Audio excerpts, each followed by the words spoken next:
you walk out on that field today, ask yourself this question. What time is it? Game time! What time is it? Game time! What time is it? Game time! What time is it? Let's go! We ready! We ready! We ready! We ready! And let's go to the house! And let's go to the house! When I step on the field, I send one message. And this is what it feels like. This is what it feels like. Football is getting hit. That's it. It's gonna be football now! What time is it? Game time! What time is it?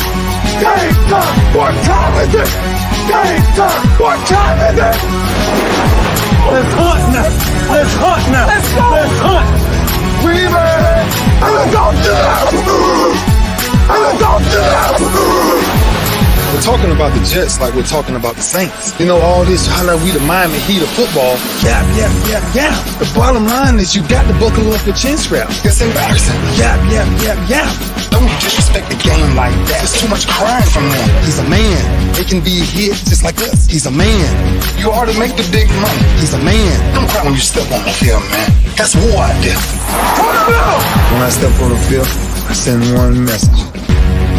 And this is what it feels like. Oh, my bad. Your bad don't work in my world. What time is it? Game time! What time is it? Game time! What time is it? Game time! What time is it? Let's go! Let's go! Let's go! We ready! And let's go to the house! And let's go to the house! It's a wrap. Game over.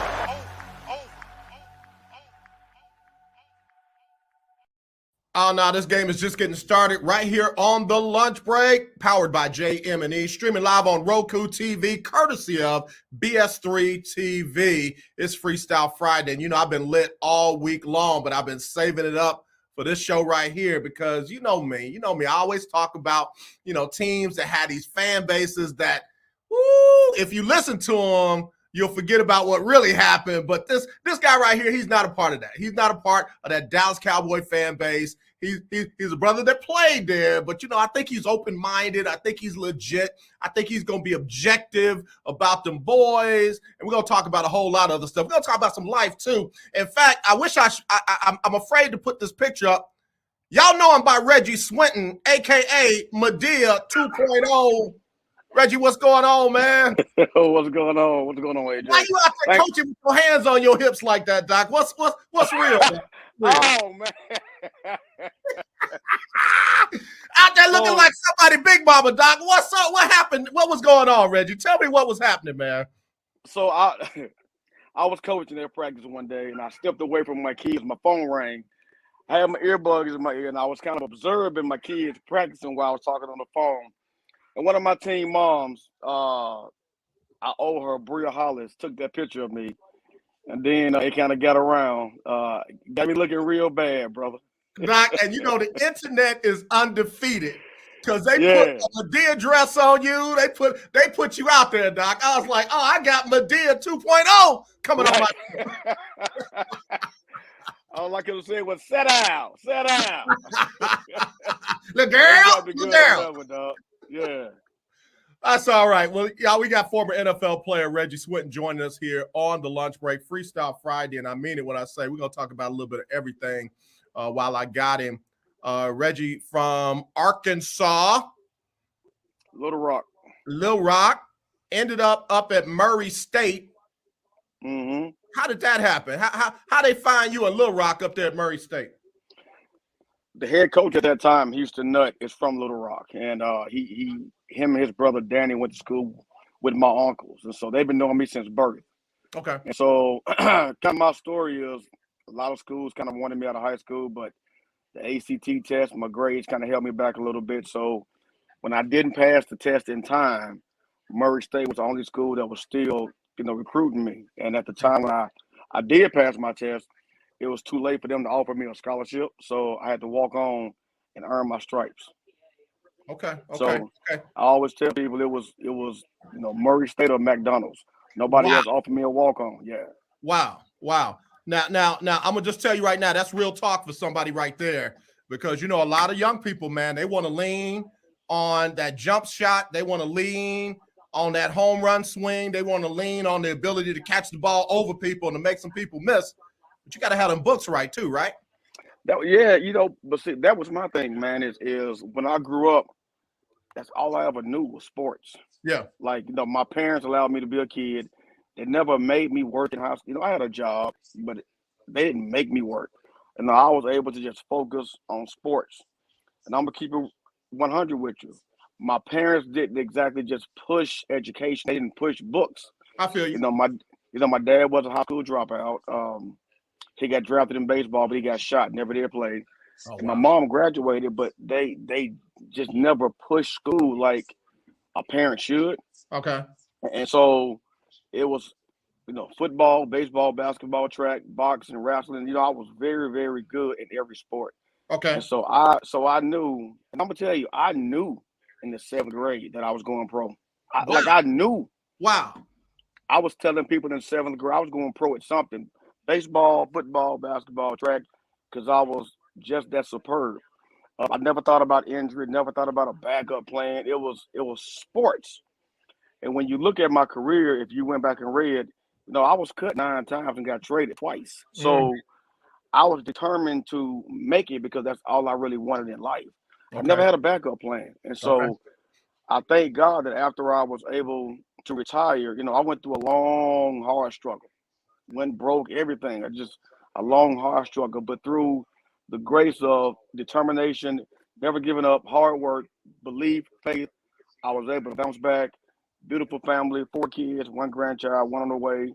All my kids grown. Yeah. My youngest son played for Dion at Jackson State. Yeah. So, it's just been a blessing to be, because not a lot of guys can bounce back. Right. A lot of my teammates, when you go from making all that money we make, to you have to go back into society and be a regular person, some can adapt. And they go to selling drugs and whatever they can, illegal Ponzi schemes and insurance frauds, trying to keep that lifestyle. Right. I never seen myself in prison. I always knew hard work.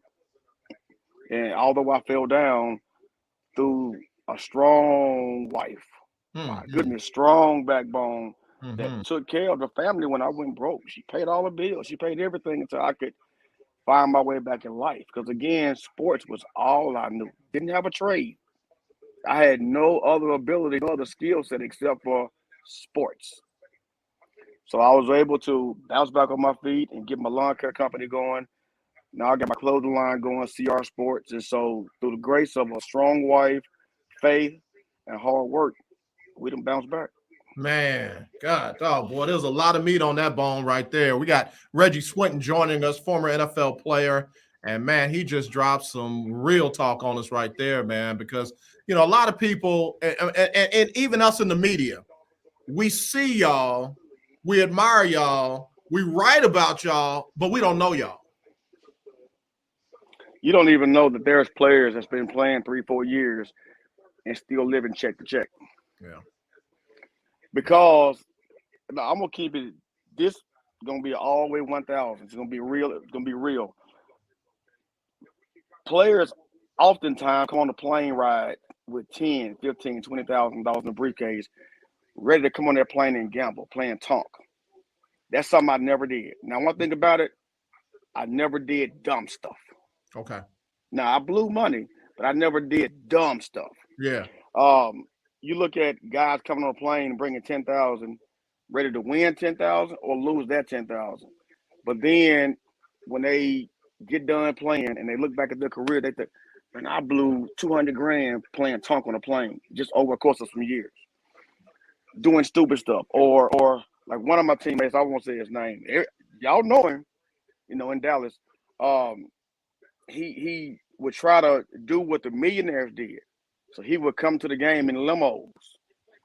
After the 2002 season, now this player was making $730,000 a year. If you do that math real fast, I'm gonna do it for you really quick. And what he got weekly, and this is gonna blow you away now. So he was getting $730,000 divided by 17 weeks. He was getting 42,000 gross a week. All right. Okay? All Probably right. bringing home 30. Okay. After our last game in 02, he had to go to Jerry Jones 2 weeks later and get an off-season loan to get him to the next season. Because during the season, he was getting limos to the game, and when it got cold, coming up there in mink and furs and going out at nighttime, getting limo. Why not drive your Escalade, man? You got a brand new Escalade. Yeah. Yeah. You got a limo full of leechers. Yeah. And right now, well, he's out now, but he went to prison for about 7 or 8 years because when he retired, he was trying to maintain that same lifestyle. He got in the streets and then did insurance fraud. So the guys y'all see, they're heroes, but they're not all role models. Yeah. If that makes sense. No, it does. A lot. And so you look at the guy, there's only a few guys that leave the game wealthy. Mm-hmm. Rich and wealth is different. Yeah. Few guys leave the game wealthy. That's the Peyton Manning. That's the Emmitt Smiths. Yeah. That's the Randy Mosses. Right. Then you got guys like myself that I played 5 years on 5 one-year contracts. I've never had a multi-year deal. So I'm not knowing where I'm going to be next year. And I tell folks all the time, the only way I get better in life is if I tell the truth. When I retired in 06, I was broke in 07. Jeez. Now, when I tell you broke, I'm talking about driving home, having to call my dad for $10 for gas so I can get all the way home. So, and that's because I grew up, I didn't take school serious, didn't take finances serious. I went from having no money to all of a sudden making the Cowboys and having a lot of money. But in between that, there was no financial training. There it is. There it is. There it is. No financial training. There it is. There it is. I can tell you, this is crazy. My first check I ever got with Dallas was $7,249, right? And this was a bi-weekly check. So this was after our first game. I got that check, and I had never seen, a number with a comma and some more behind it. You know what I mean? You know, I saw income tax check for $1,000 or $1,100, but never $7,000. So in my mind, I'm rich now. So I come back to Arkansas and I get me an Escalade. I put down $5,000 on that, right? So now I got $2,000. I got 200 and something left, or 2,000 and something left. So I go back to Dallas. Now I give me an apartment. I put down $1,100. Now I need groceries. I don't get paid for 2 more weeks. Now remember this. I had to go 2 weeks with no furniture. Gee. No furniture because I wanted to Escalade. But then that next check 2 weeks later, I went and put $5,000 on some rims. I went and got TVs all through my Escalade. I got everything in my truck. So I'd have spent another $6,000-7,000. You see what I'm saying? I'm with you. Tracking you. Nobody telling me, you stupid. You stupid. What are you doing? You might get cut in 2 weeks. You might go out there and fumble a ball and get cut. Right. Nobody knows you, so you won't get picked up. Right. You see what I'm saying? So I was doing all this stuff because I thought that's the life you're supposed to live when you're a celebrity. You're supposed to pull up to the clubs and the Escalades, the 10 Wonders, so everybody can see you. You're supposed to be this person. But if I had the mind frame I got now, you got to see me dressed now. Mm-hmm. I could care less about what a person think about me. Man. I got a wife and 4 kids, a grandchild, one on the way. I don't give a damn if you think I got money or not. Yeah. But I didn't know that, AJ. Yeah. Nobody taught me that. Yeah. Yeah. Yeah. Yeah. And on game days on Sundays, we have these games. We go in Monday and we lift weights and run. And then after that, we have these classes that we should take. They bring people in on Mondays about 3 o'clock, and you can stay or you can leave.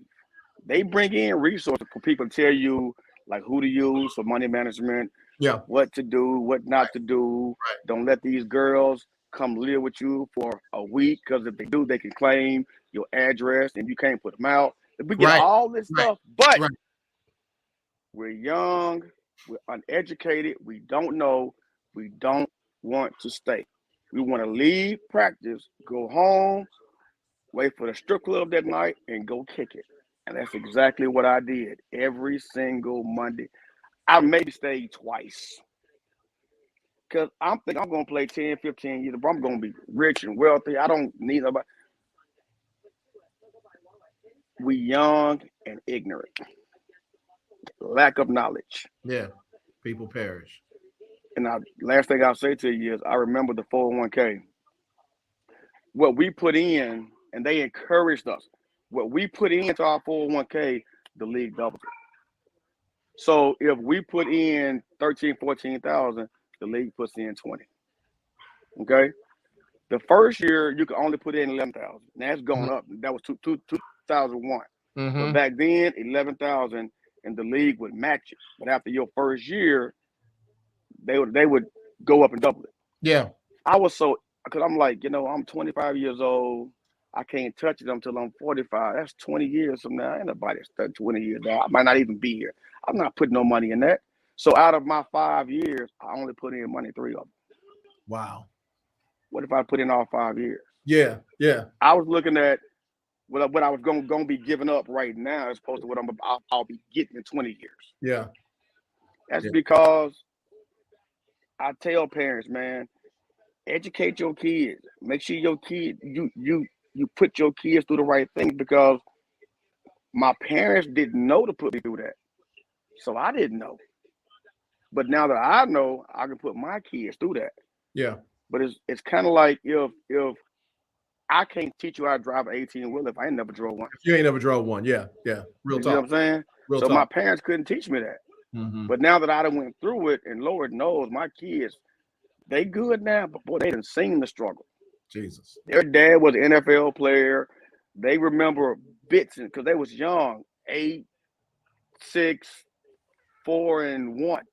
You see what I'm saying? Back then. So they know I played ball, but they don't have really any kind of real recollection of their dad being this Cowboy star. So when they was able to get old enough, they only seen the struggle. Wow. They seen the lights get shut off. Sleep in the house in the wintertime with no electricity, and we freezing with a fireplace. And I'm laying on top of my family trying to keep them warm, and I'm freezing. See, these are things people don't know. This is after I'd have made 1.9 million in 5 years gross. How do you go from that to no lights, no water, no gas, to embarrassed driving a 1998 Dodge Ram truck that you bought from an auction? It's all because a lack of education. Yeah. I just didn't know. Yeah. And they caught up with me. Yeah. But boy, my wife. That woman right there, I ain't always been right. I ain't always been good. But she ain't left me. Man. She ain't left me. Doc, hold on, Doc. You straight gassed us, Doc. You ain't hit no brakes. You turned that fire hydrant on and just said, drink from this, man. And it's resonating, man. It's resonating. Listen, I got to take a quick break. Let me take a quick break. And I want to come back and I want to get into where you just left us with your wife. You ain't always been right. You ain't always been perfect, but she never left you. I want to get to that when we come back. Y'all see what it is today. It's Freestyle Friday. It's straight, no chaser today. All right. We'll be right back with none other than Reggie Swinton right after this on the lunch break, powered by Jones Media and Entertainment, streaming live on Roku, courtesy of BS3 TV. We'll be right back. This is a BS3 Network presentation. I want to show that attainability. I want to show the accessibility of this kind of lifestyle. From social media to having conversations with friends and family, you always have to put on face and say face. What brings a smile to my face is the one person that totally believes in me, and that's my beautiful wife, Jody. I just had to stop because I didn't value myself. I didn't love myself. And it's like, I have to learn to love myself. Changing the world, one conversation at a time. This is Revelations.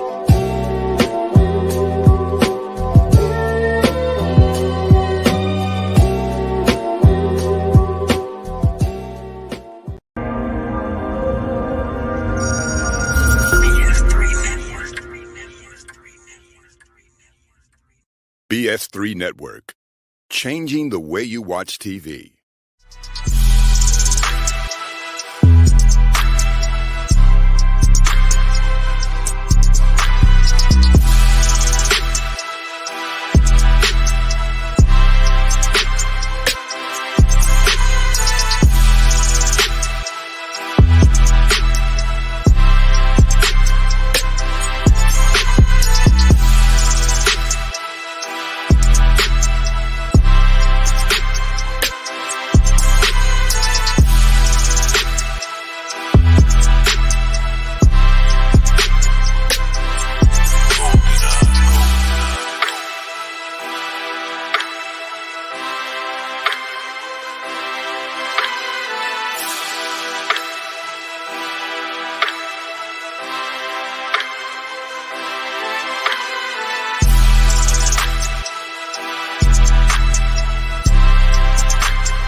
Man, when I tell you BS3 Network's got some strong programming, I mean what I say. In fact, I'll be on the forecast on Monday, 8:30 Central. I'll be sure and check it out. But download it. Go to your Roku streaming device, download BS3 TV. You're going to thank me because they got a lot going on, and I'm glad to be one of them. Man, you already got this show on fire, man. You just walked in the door. I was joking around about Medina. You took with a Molotov cocktails and just threw it straight down on the ground and walked on in, brother. I like it. I like it. I got a little Louisiana in me, so we like that cayenne. Yeah, man. We like it strong and hot down there, bro. So, man, Reggie, you got people that are just commenting. The brother, the intellect, another deep brother says, keynote here, it's not too late to learn and start applying. Hashtag never too late. Hashtag financial literacy is life. And that's exactly what we're talking about, man. You know, you hit all the potholes. You found all the pits and everything else that's not good, so that your kids don't have to go through that path. That's correct. They don't have to go down that road because you already been down that road. I got a 26-year-old son who's a school teacher. I have a 24-year-old daughter who's a junior in college. She's working and got my grandchild. My 23-year-old son just worked out for the CFL last Saturday. He didn't make it, but he'll a retrial in March. All right. He wasn't in good shape, but he's a hell of an athlete. And then my youngest son plays for Coach Prime at Jackson. He just dressed out his first game last Saturday. He's a walk-on. And so nothing in my life has been easy at all. You know, if you just – my whole story where I was supposed to have been drafted, I was All-American college. I was ranked third in the nation behind Randy Moss and Didrik Ward in 1AA. And I should have came out my junior year. And I went back to my senior year. New coach came in. He didn't like me.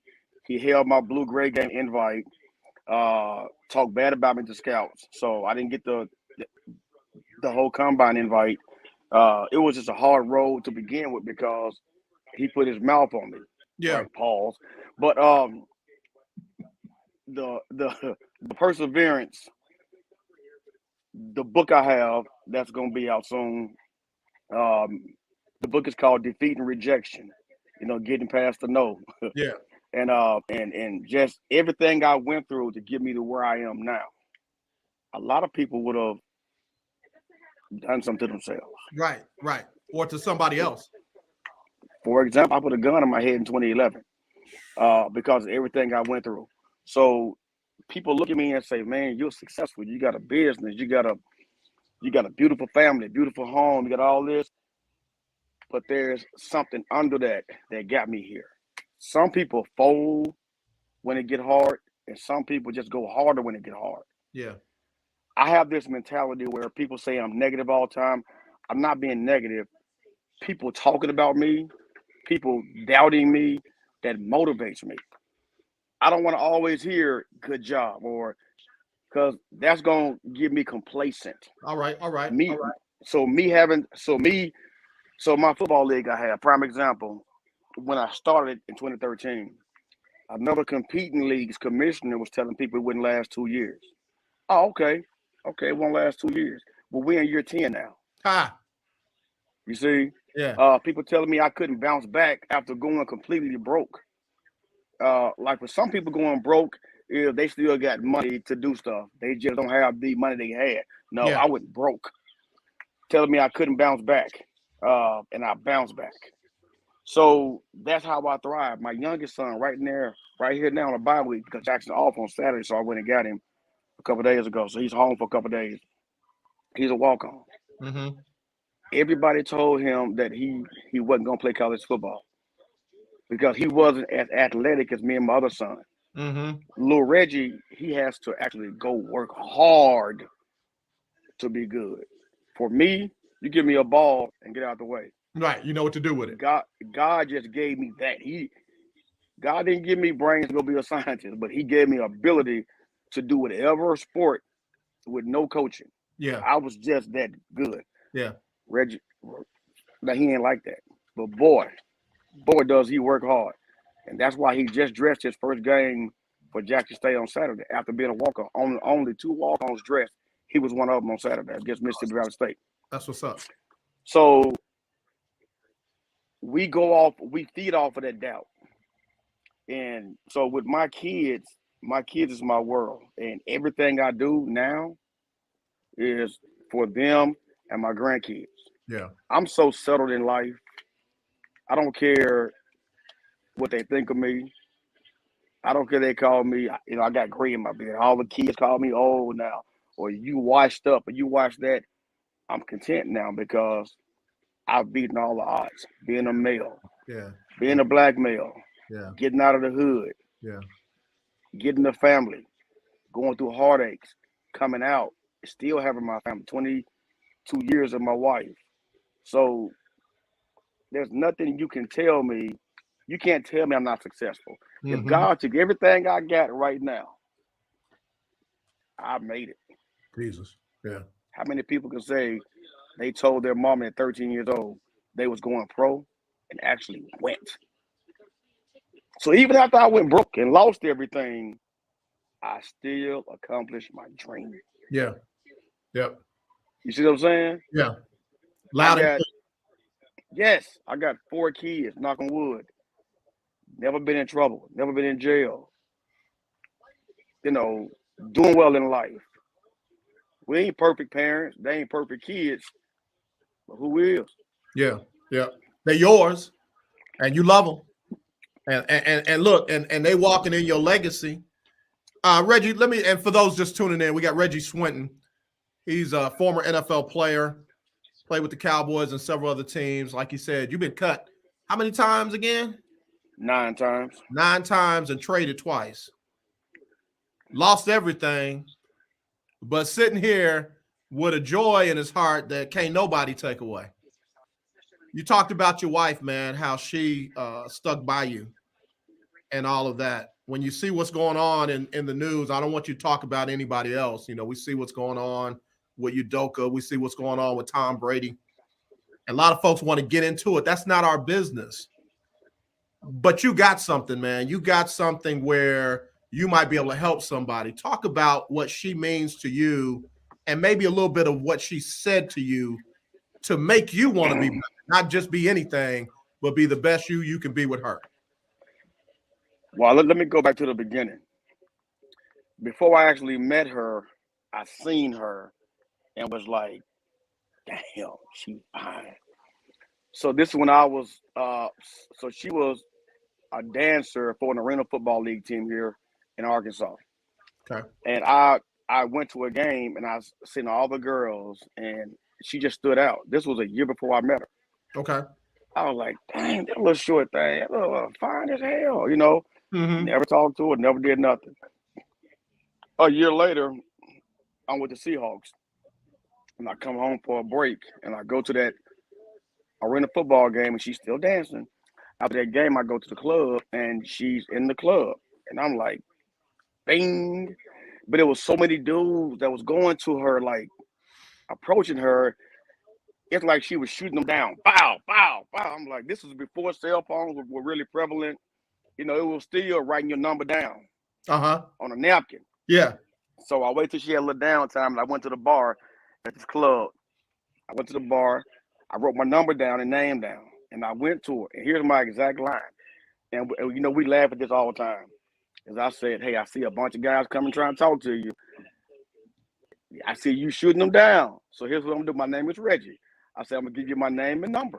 And I said, if you call me, you do. If you don't, I can't miss something I ain't never had. All right. Fair talk. And I turned around and I walked off. That's pimping right there. But that's exactly how it went down. Yeah. This was at like 2 in the morning. At 11 o'clock that morning, my phone rang. And it was her. We talked on the phone from 11 to 6 that evening. Wow. This is when you talking on the phone for a long time. Wait, no, you hang up. No, you hang up. On house phones. This was in 2000. Yeah. And so my son Ryan, who was by my ex-wife, lived in Kansas City.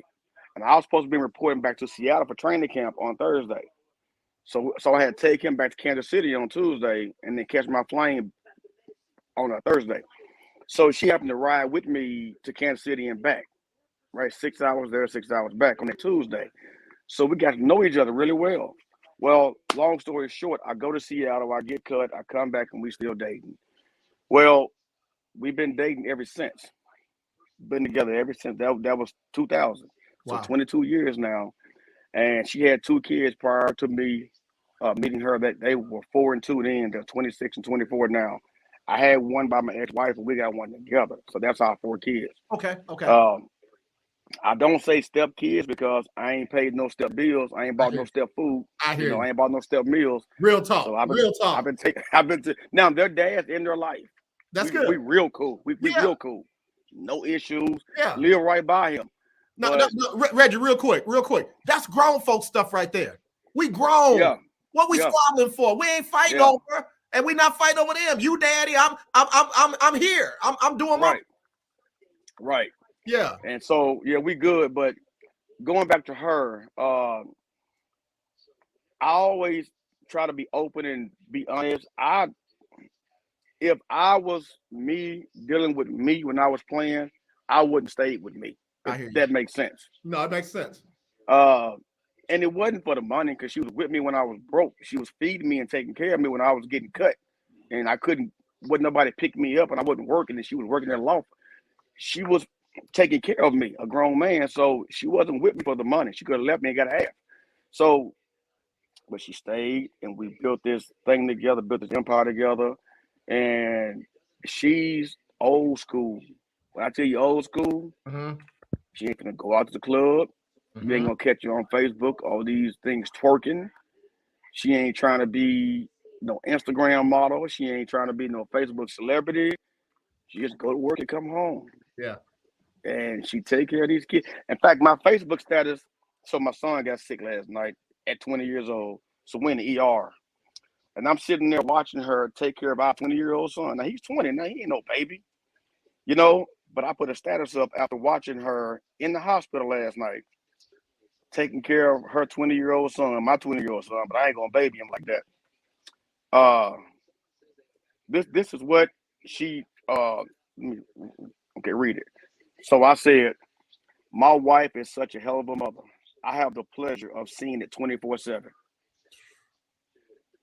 Not all women are like that, man. Yeah. They ain't.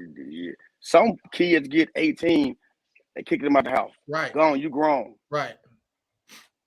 The way I saw her take care of our son last night, the way that I seen her mother take care of her father before he passed a year ago, he had a stroke, and my mother-in-law took care of my father-in-law hand and foot every single day for 13 years of him having that stroke. Yeah. I said, man, I see where my wife get it from. If something happened to me, I'm straight. Because her mama taking care of her daddy, she done seen all her life. Yep. Something happened to me. Oh, hell, I ain't going nowhere. I ain't finna die by myself. Right. I hear you. No. I hear you. But Reggie, you said it all along. There's certain things that money can't buy. And that right there is priceless, Doc.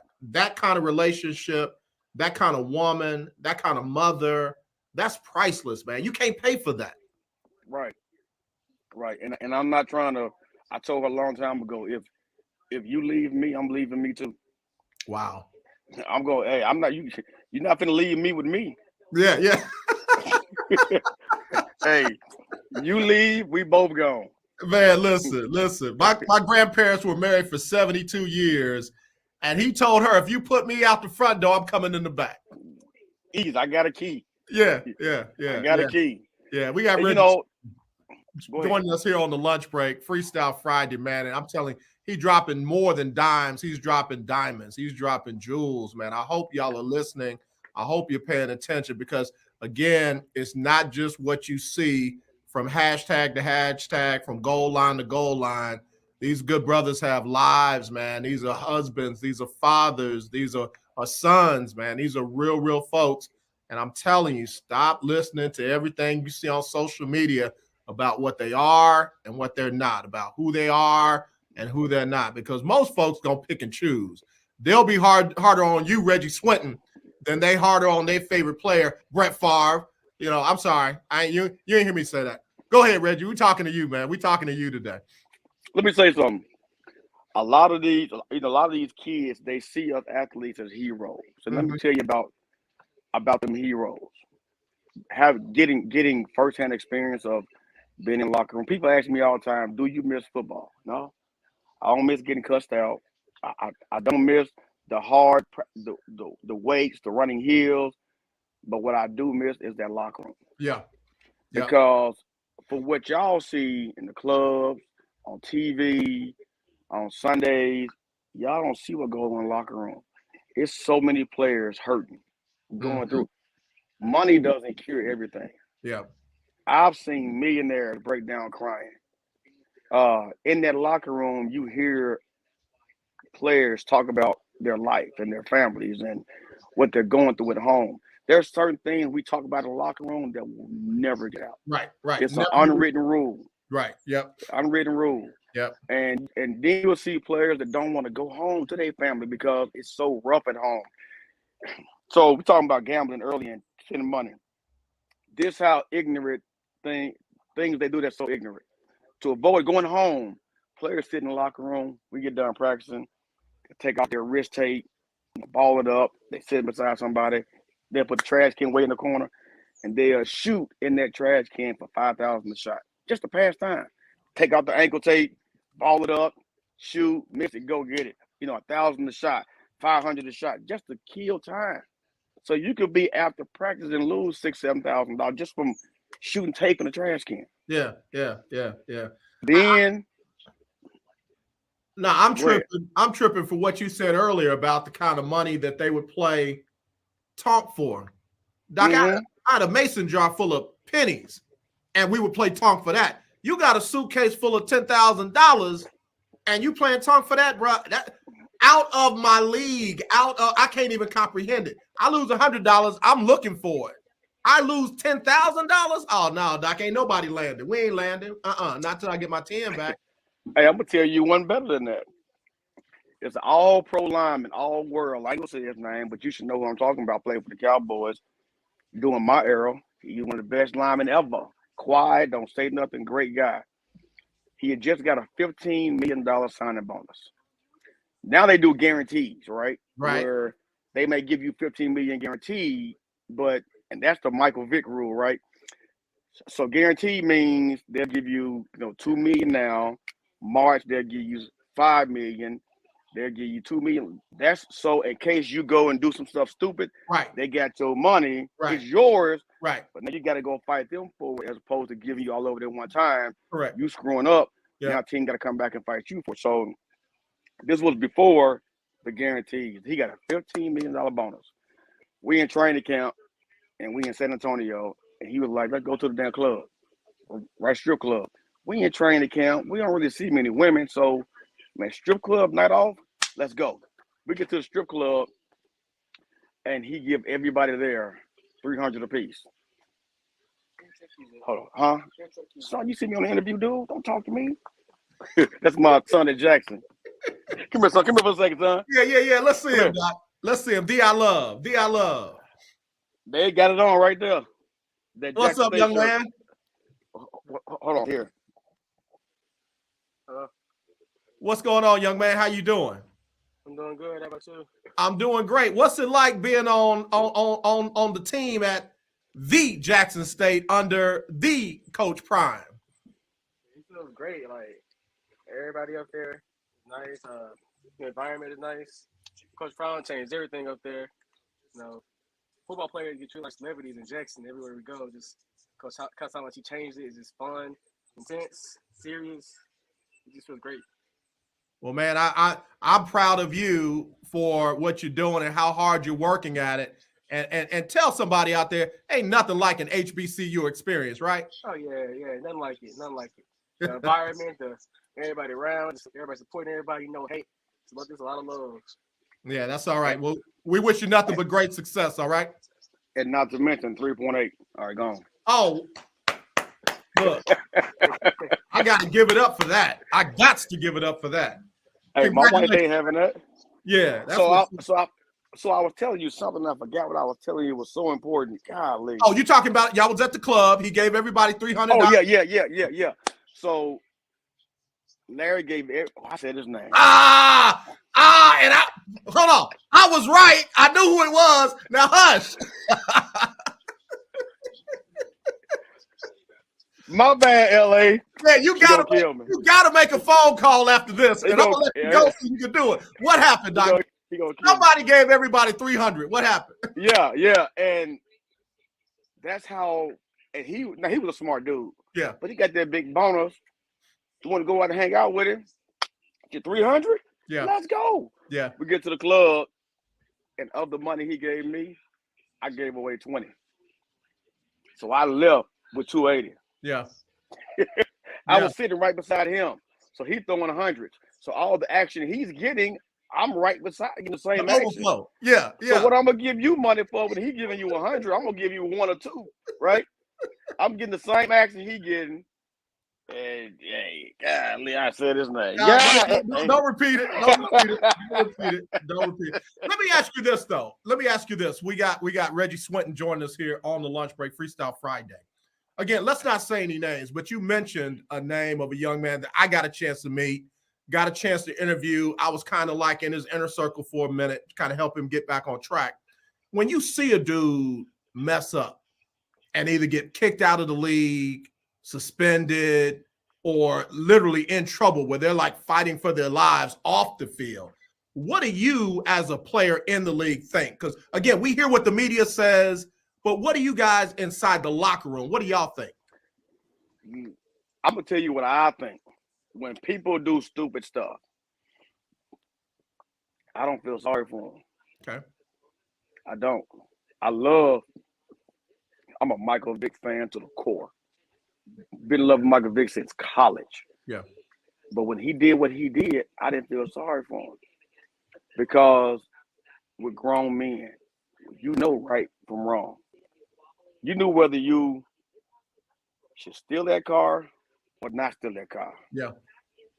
Have this dogfighting ring, not have a dogfighting ring. You know right and wrong.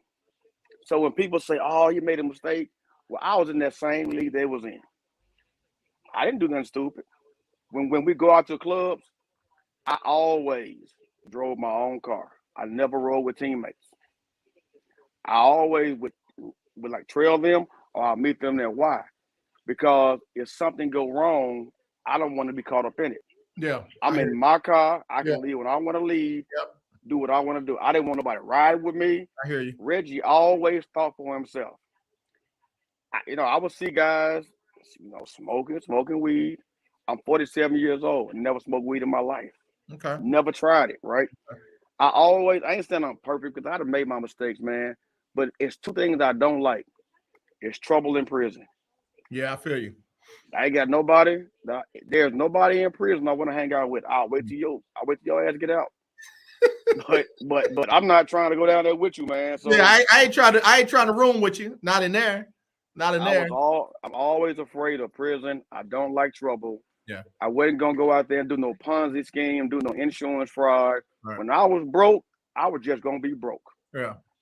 I wasn't risking my freedom to get back to that 30 grand a week I was making my last year. I got you. So now let me ask you this though. you mentioned his name a couple times. If Mike had said Reggie, man, would you have said that to him face to face? Yo, dog, Yes. I ain't got no Yes. I ain't got no sympathy for you. Yes. Huh? Go look up this show out there. You know Pierre, the comedian, How to Be a Player. Yeah. Uh-huh. So go type in his show, Pierre Panic Room. He had me in the show back in April. And we talked about the whole Michael Vick thing. Mm-hmm. Like I just believe in we all got the same senses. You know, if you was raised right, you know right from wrong. Yeah. Now some people would just raised around ignorance. That's all they know. Yeah. All they know is they don't know how to do right. Okay, that's what the prison system is for, right? I can't talk, baby. I'm on the phone. This is my wife calling me now. I can't talk, Hey, baby. listen, you got to take that call. We'll wait. All right. No, and you better not call back while I'm on it. Man, I'm gonna send her a copy of this. I'm gonna edit all the stuff out up front and let her just see that part. You're gonna be in trouble. Hey, look, I don't want no smoke with her. Yes, sir. But I don't know about trouble. Yeah. I don't, with my, growing up with my friends was going inside Safeway and I was with them and they started stealing. Even at 11, 12 years old, I walked out of Safeway. Mm-hmm. Twin. I walked out of Safeway. I knew something was wrong going on and I got the hell away from it. Yeah. Yeah. I was in the club in Dallas one night and a fight broke out. I didn't stay and look. I got the hell away from this fight. Yeah. It's just something about you got to know right from wrong. A lot of these people want to bring out their cameras and film and all that. A bullet ain't got no name on it. Yeah, true. And it's always the innocent one getting hit. Yeah. So I'm gonna get the hell out of there. Yeah, let me just say this. Once again, you dropping just in conversation, man. You're helping people who, you and me, we might think this makes sense, but to them, it's kind of gray. I tell people all the time, it's one thing to know right from wrong, but it's another thing to do right when you could do wrong. Right. And again, you got to realize, man, people will help you fail. People will talk about you failing, but you got to make the decision on if you're going to risk everything and fail or do the right thing and keep doing what it is you want to do. When I failed, me and my wife had to move. Now, mind you, when I was going from Little Rock to Dallas to Green Bay, Detroit, people was coming to help me move all the time, right? Taking off work to come help this NFL player move. Mm-hmm. When I came back home and I went broke and I had to move, it took us 3 weeks to move because I had nobody to help me. Oh, wow. These are the same people who I was giving money to and helping out and paying bills. Everybody had a special bill for me to pay when I was, I was their favorite cousin, favorite so-and-so. Mm-hmm. But when I needed them, there was nowhere to be found. You talking about hurt? You talking about hurting to the core? Yeah. And then you talking about one of my family members had got a big lump sum of money and they owed me $900. And I was in the barbershop getting a haircut and he came in there, knew I was broke, pulled a wad of money out and gave me $100 and said it loud to everybody. Like, nephew, man, I know you're struggling, man, yada, yada, yada. He could have gave me all my money, but he gave me $100, made me look bad in the barbershop. That was low. That was embarrassing. I was hurt. But guess what? About a year ago, he called me needing some money. Mm-hmm. You know what I did? I gave it to him. My old coach taught me kill him with kindness. Yeah. Kill him with kindness. Yeah. I still love him. Yeah. I love him to death. Reggie, you're a good dude, man. You're a good dude, and I'm glad we had you on because with everything happening in our country right now, with everything happening in the league, we just need to see a Reggie Swinton right now. We do. And you ain't making no excuses for nothing. You ain't blaming nobody. You owned your stuff. You acknowledge what matters to you now. And I believe when people get to a place where they good with themselves, they won't be bad with nobody else. You ain't got no reason to be bad with nobody else when you good with yourself. So I appreciate you, brother. I had no idea how the show was going to go, but it definitely went the way that it needed to go today because I believe you really helped some people, man. You really blessed some people today. And I appreciate that. But I'm gonna tell you what I'm most thankful for now. Yeah. As I went through my whole career, in high school, I sat behind. Well, I didn't sit behind, but I was behind guys that was getting all the media coverage. Ray Neely, Mark Bridges, Corey Adams. I get to college, and I'm an All-American. But I'm Mike Cherry, McQB, Derek Cullors, David McCain. All these guys get all the media hype. And here it was, my name was being mentioned somewhere in the article, but I wasn't like the main name. And I just, didn't just score the game-winning touchdown, but it's everybody else, right? So I don't get drafted, and I have this long, hard career of being cut 6 times, then making it, then being cut again, then being traded and cut. And when it's all said and done right now, in June, I was just inducted into the Kentucky Pro Football Hall of Fame. Now I'm going to get inducted into the Murray State Hall of Fame, my college, in November. And then now I'm on the ballot. It just came out a couple of days ago. They may be inducted into the Arkansas Sports Hall of Fame next March. So after all of being looked over, overshadowed, in my 4 years at Murray State, they never had me on the game day cover. I'm an All-American. Yeah. They had some people 2 and 3 times. They never had me on the game day. All that bothered me for a long time, AJ. Yeah. I'm like, why everything for me got to be hard? Mm-hmm. Like, why come I can't get the love I earned? Mm-hmm. Not that I'm out here seeking it, but I earned in 4 years. Yeah. 27 touchdowns. Yeah. Second in school history, first 1,000-yard receiver. Even my senior year, I can't be on the cover. But now at 47 years old, they looking back and saying, let's give him his flowers while he's still living. Yeah. And so the Kentucky Pro Hall of Fame is on my YouTube channel. Go watch it, man. It was I went in with Randall Cobb, who's still playing right now with Green Bay. Yeah. Me around George Wilson. God, what's the guy named that played for Pittsburgh, the safety, long time ago? I can't think of his name. He was hard hitting safety. Played back in the 70s. But with him, you ain't talking about Mel Blount. No, not Mel Blount. I feel bad because I forget his name. That's okay. Yeah, but to now get the induction, have Emmitt Smith do a video for me, congratulate me. Wow. Emmitt Smith, Larry Fitzgerald, Darren Woodson, Rocket Ismail, Brubman, all of them made me a video congratulating me.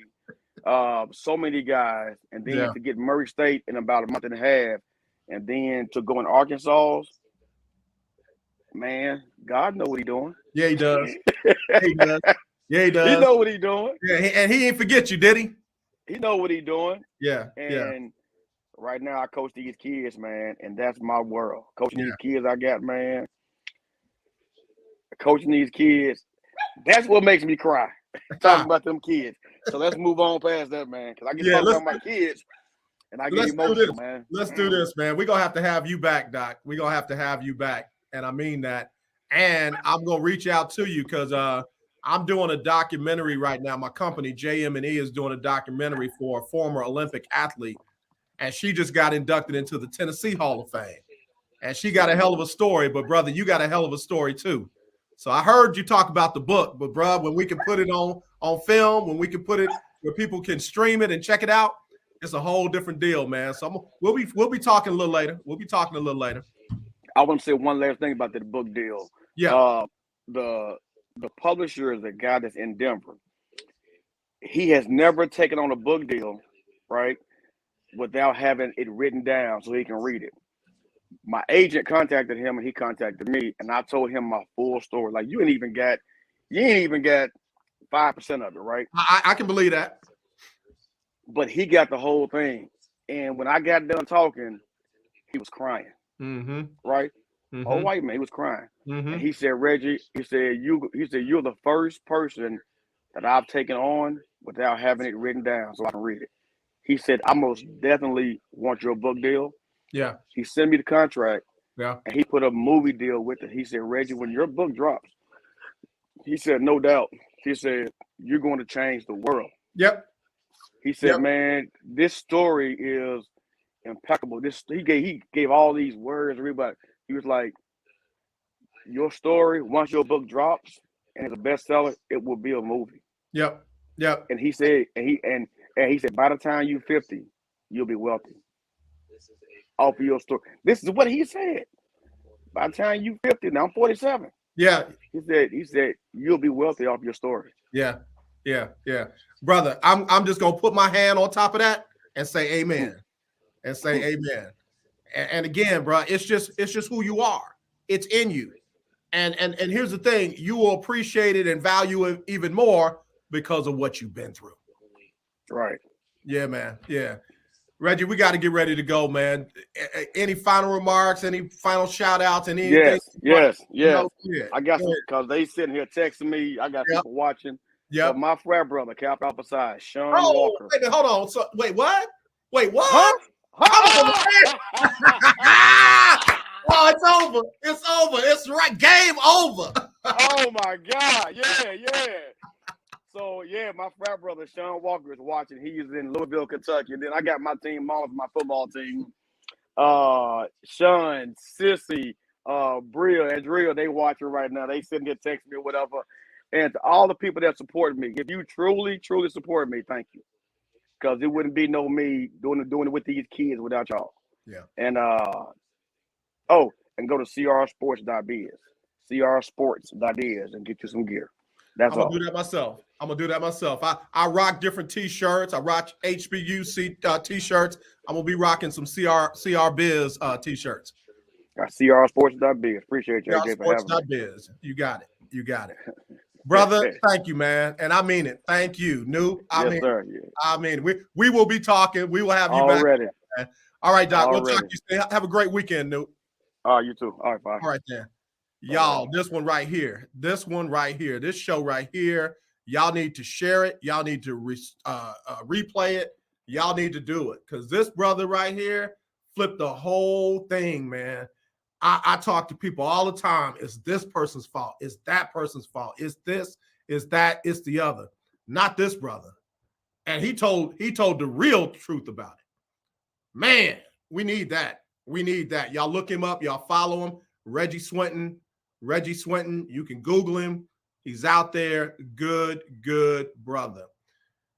All right. Whew, man, I'm full because that was good food and good drink. Gotta go. Be back on Monday with the coach, Johnny Cole, HBCU Stroll. We'll have come back from the State Fair Classic tomorrow up in Dallas. Prairie View versus Grambling. Going to be a great game. We'll be covering that. And again, he'll be doing his show. And then I'll be back on Tuesday. And man, look, just get ready. All right, y'all. Y'all have a great weekend. As always, let's not be divided. Let's be united. I truly do love you. And there is nothing you can do about it except meet us here on Monday for the HBCU Stroll with the coach, Johnny Cole. When the man said that Sharifa Barksdale is on the verge, she's getting ready to set the world record. And I lost concentration and I fall off that hurdle. I was devastated.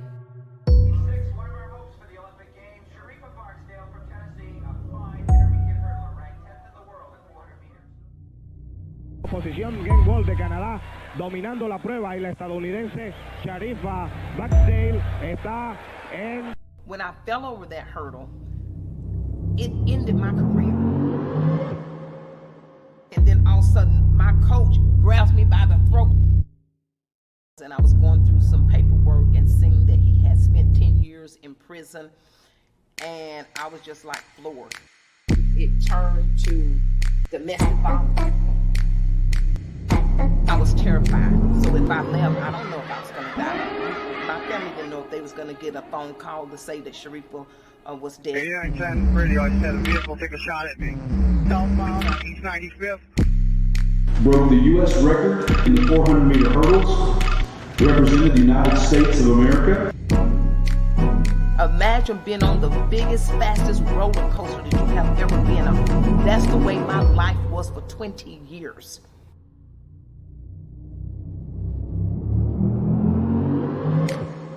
I never had no trouble out of her being what she wanted to be. Because if this is what she wanted to be a runner, well, God bless her, and he did.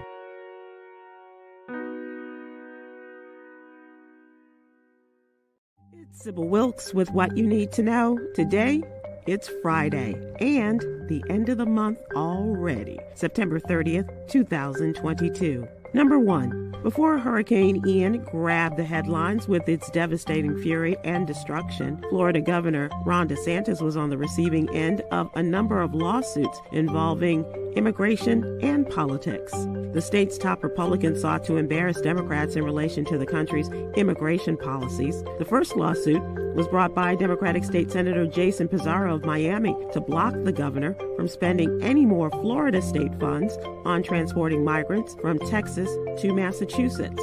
This was followed by the class action suit filed by migrants flown to Martha's Vineyard, claiming they were victims of fraud for political purposes. Number 2, Hurricane Ian carved a path of destruction across Florida, trapping people in flooded homes and knocking out power to over 2 million people as it dumped rain over a huge area Thursday. Catastrophic flooding drowned the state as Ian's tropical storm force winds extended outward as much as 415 miles, drenching much of Florida and the southeastern Atlantic coast. The National Hurricane Center said Ian was expected to regain near hurricane strength, which it has after emerging over Atlantic waters near the Kennedy Space Center, with South Carolina in its sights for a second U.S. landfall. Number 3, a Johns Hopkins University scientist who created a website to track COVID-19 cases worldwide is the recipient of this year's Lasker Award for Public Service. The $250,000 award, announced Wednesday by the Albert and Mary Lasker Foundation, recognizes the achievements in medical research. The Public Service Award went to Lauren Gardner, an engineer who studies the spread of diseases. She worked with her lab team to develop the COVID-19 tracker as the coronavirus began spreading worldwide in January of 2020. Number 4. Over 1,000 students walked out of Virginia middle and high schools Tuesday, September 27th. The protest was in response to the state's reversal of transgender protections on students' identities and preferred names. Republican Governor Glenn Youngkin's administration requires students to use restrooms, pronouns, and names based on their official school records. It limits sports teams to gender assigned at birth, and it tightens parental notification requirements. Number 5, Wanted, the next black unicorn. Well, not an actual unicorn. McKinsey, a global management consulting firm, is looking for exceptional Black-owned consumer and retail businesses to invest in through its next 1B Business Acceleration Program. In the last decade, less than 5 Black brands have reached the unicorn milestone. Unicorns are defined as startups with valuations of $1 billion or more. Ooh. Go to McKinsey & Company website for more information on the next 1B program. Here's your daily inspiration from Yogi's Jewels. Life is a series of choices. Choose to be nice. Okay. Thank you to our What You Need to Know partners, Black Voters Matter and HBCU Go TV. To subscribe to my free daily newsletter, please visit SybilWilkes.com. Be informed, be empowered.